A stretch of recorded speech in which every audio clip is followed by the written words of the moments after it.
अब सुल्तान के पास अपना महल था, जिसमें वह बड़े आराम से रहने लगा। अब उसके पास नौकर, नौकरानी और खाना बनाने के लिए बेहतरीन रसोइया भी थे। अब सुल्तान सोचने लगा कि उसे दूसरी ख्वाहिश क्या मांगनी चाहिए। यह सोचकर वह बाजार की ओर चला गया। बाजार में उसने कुछ ऐसे बच्चों को देखा जो भूखे थे और दूसरों से खाना मांग रहे थे। उन बच्चों को देखकर सुल्तान को अपनी बात याद आ गई।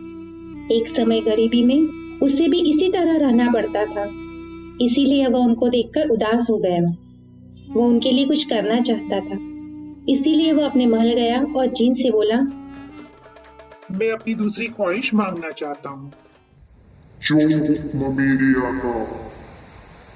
जी, हुक्म करिए मेरे आका। सुल्तान ने अपना दूसरा ख्वाहिश मांगा। मैं चाहता हूँ कि आज से कोई भी बच्चा भूखा ना रहे।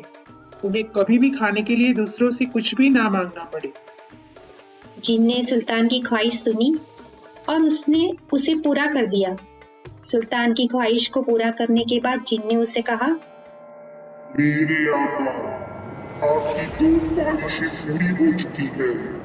अब आपके पास सिर्फ और सिर्फ एक ही ख्वाहिश बाकी है।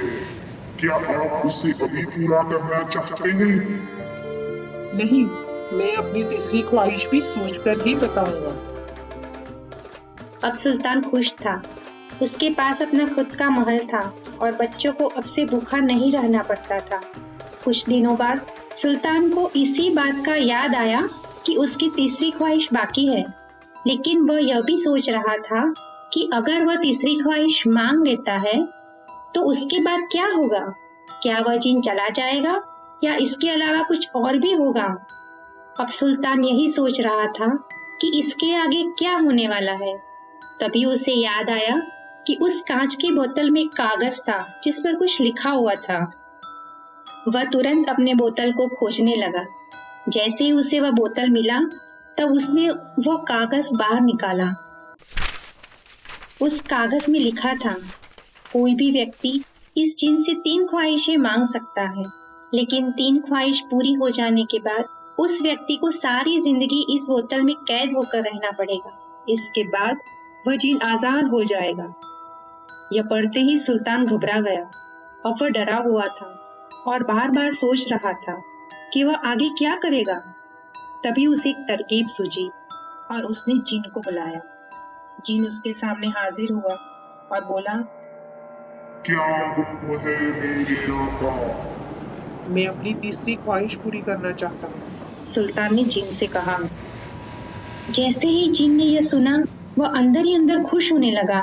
वह सोच रहा था कि वह हमेशा के लिए आजाद हो जाएगा और उसे बोतल में नहीं रहना पड़ेगा।